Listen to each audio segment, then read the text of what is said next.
Channel subscribe करा, smart बना, नोटिफिकेशनसाठी bell आयकॉनवर क्लिक करा.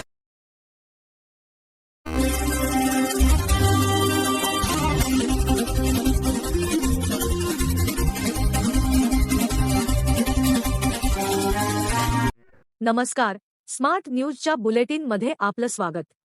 पाहूया आजच्या दिवसभरातील ठळक घडामोडी. पावसाचा कहर, जलमय शहर. मागील काही दिवसांपासून हलक्या आणि मध्यम सरींची बरसात झाल्यानंतर आता पर्जन्यराजाने आपले रूप पालटले आहे.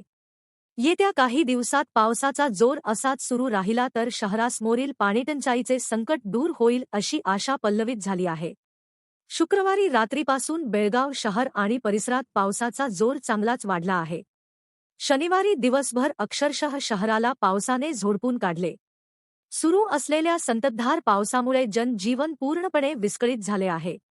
शुक्रवारी संध्याकाळपासून पावसाची रिपरिप कायम असल्यामुळे शहरातील अनेक सखल भागांमध्ये पाणी साचले आहे. पावसाने विलंब लावल्यामुळे अनेक ठिकाणी पाणीटंचाईचे संकट उभे ठाकले होते. मात्र बेळगावकरांना अपेक्षित असलेल्या पावसाचे आगमन उशिराने झाले असले तरी आल्यानंतर पावसाने जोरदार तडाखा दिला आहे. त्यामुळे न्यू गांधीनगर, वीरभद्रनगर, शिवाजीनगर आणि जुना पी.बी. रोड यांसारख्या प्रमुख निवासी आणि व्यावसायिक क्षेत्रात पाणी साचल्याने नागरिकांना मोठ्या अडचणींचा सामना करावा लागत आहे. रात्रीपासून कोसळणाऱ्या पावसामुळे बेळगाव शहर ठप्प झाले आहे. लोक घराबाहेर पडायला कचरत असून शाळा, महाविद्यालय आणि कार्यालयात जाणारे विद्यार्थी व नोकरदार वर्ग छत्री आणि रेनकोटच्या आधाराने मार्ग काढताना दिसत होते. बेळगाव जिल्हा प्रशासनाने पावसाचा जोर पाहून योग्य वेळी सुट्टीची घोषणा करावी अशी अपेक्षा व्यक्त होत आहे. जुन्या पी.बी. रोडवर पावसाच्या जोरदार मायामुळे रस्त्यावर पाणी साचले असून वाहनचालकांना पाण्यातून मार्ग काढताना कसरत करावी लागत आहे. लेंडी नाल्यातील पाणी त्या परिसरातील शेतीत पसरले असून त्या भागातील बहुतांश शेती पाण्याखाली गेली आहे. पावसाळ्यापूर्वी गटारांची दुरुस्ती करण्याची मागणी नागरिकांनी वारंवार केली होती, मात्र काही ठिकाणी प्रशासनाने दुर्लक्ष केल्याने रस्त्यांवर पाणी साचून पूरसदृश परिस्थिती निर्माण झाली आहे. शहरातील अनेक भाग जलमय झाले असून गटारी तुंबल्याने रस्त्यावर पाणी आले आहे, ज्यामुळे अनेक रस्त्यांना तलावाचे स्वरूप आले आहे. पावसाच्या तडाख्यामुळे पडझडीचे सत्र सुरू. शहर आणि परिसरात शुक्रवारपासून सुरू झालेल्या धुवांधार पावसाने प्रशासनाच्या कामांच्या गुणवत्तेवर प्रश्नचिन्ह उभे केले आहे. अनेक रस्त्यांवर खड्डे पडू लागले असून ठिकठिकाणी पाणी साचल्याने नागरिकांची गैरसोय होत आहे. अशातच कॅम्प परिसरातील इस्लामिया हायस्कूलची संरक्षण भिंत शनिवारी सकाळी सुमारे 7 वाजता जोरदार आवाज करत कोसळली. सुदैवाने ही घटना शाळा सुरू होण्यापूर्वी घडल्याने मोठी जीवितहानी थोडक्यात टळली. शुक्रवारपासून सुरू असलेल्या मुसळधार पावसामुळे भिंतीचा पाया कमकुवत झाल्याने ही दुर्घटना घडल्याचा प्राथमिक अंदाज व्यक्त केला जात आहे. विद्यार्थ्यांच्या सुरक्षेसाठी उभारण्यात आलेली ही संरक्षण भिंत एका क्षणात जमीनदोस्त झाल्याने परिसरात भीतीचे वातावरण पसरले. या मार्गावरून सेंट मेरीज शाळेकडे जाणाऱ्या वाहनांची काही काळासाठी येथे कोंडी झाली होती.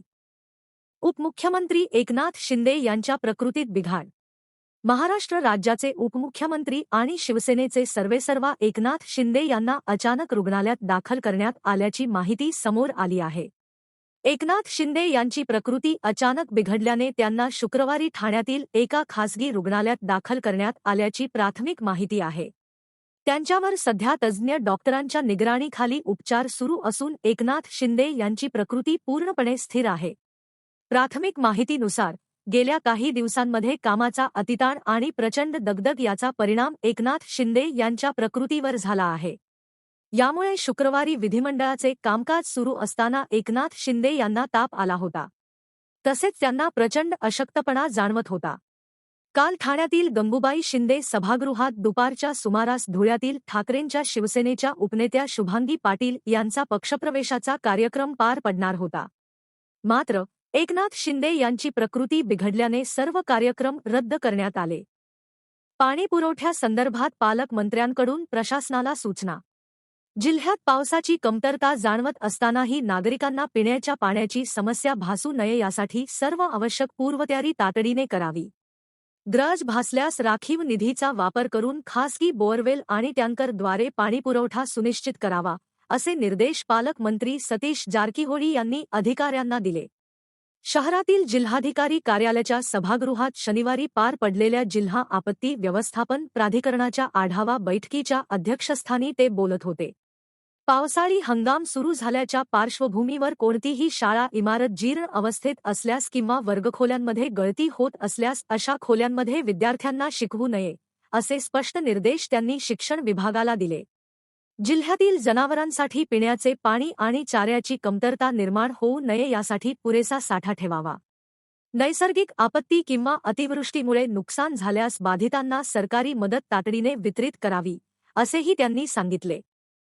भोई गल्लीतील रस्ते गटारींची दुरवस्था.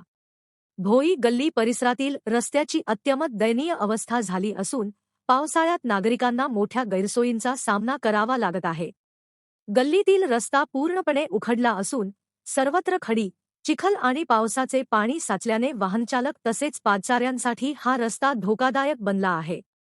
प्रत्येक पावसाळ्यात हीच समस्या निर्माण होत असतानाही प्रशासनाकडून केवळ तात्पुरती मलमपट्टी केली जाते, मात्र कायमस्वरूपी उपाय केला जात नाही, असा नागरिकांचा आरोप आहे. दरम्यान महापालिका प्रशासन आणि संबंधित लोकप्रतिनिधींनी तातडीने रस्त्याची दुरुस्ती करून गटार व नाल्यांचे काम पूर्ण करावे. तसेच पावसाळ्यात नागरिकांना होणाऱ्या त्रासातून दिलासा द्यावा, अशी मागणी परिसरातील नागरिकांनी केली आहे. रोटरी क्लब ऑफ बेळगावचा अधिकार ग्रहण संपन्न. रोटरी क्लब ऑफ बेळगावच्या नूतन कार्यकारिणीचा अधिकार ग्रहण समारंभ शुक्रवारी सायंकाळी पार पडला. उद्यमबाग येथील फाउंड्री क्लस्टरच्या सभागृहात हा कार्यक्रम आयोजित करण्यात आला होता. प्रमुख पाहुणे रोटरीचे माजी प्रांतपाल शरद पै यांच्या हस्ते नूतन पदाधिकाऱ्यांना सूत्रे प्रदान करण्यात आली.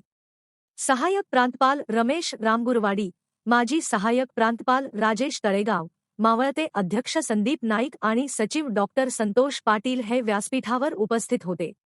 अमित साठे यांची अध्यक्ष, शैलेश मांगले यांची सचिव आणि चेतन पै यांना खजिनदार म्हणून सूत्रे प्रदान करण्यात आली. कृष्णा व दूधगंगा नद्यांची पाणी पातळी वाढली.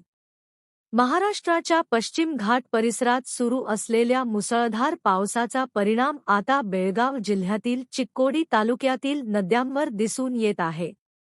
महाराष्ट्रातील नद्यांच्या पाणलोट क्षेत्रात होत असलेल्या जोरदार पावसामुळे कृष्णा, दूधगंगा आणि वेदगंगा नद्यांच्या पाणीपातळीत अवघ्या 24 तासात सुमारे 5 फुटांनी वाढ झाली आहे.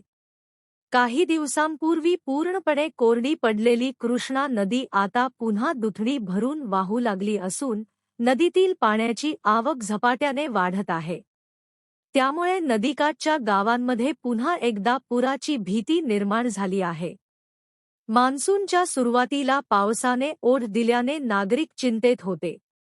मात्र आता नद्यांमध्ये पाणी आल्याने दिलासा मिळाला असला तरी वाढत्या पाणीपातळीमुळे नागरिकांमध्ये धास्तीचे वातावरण आहे.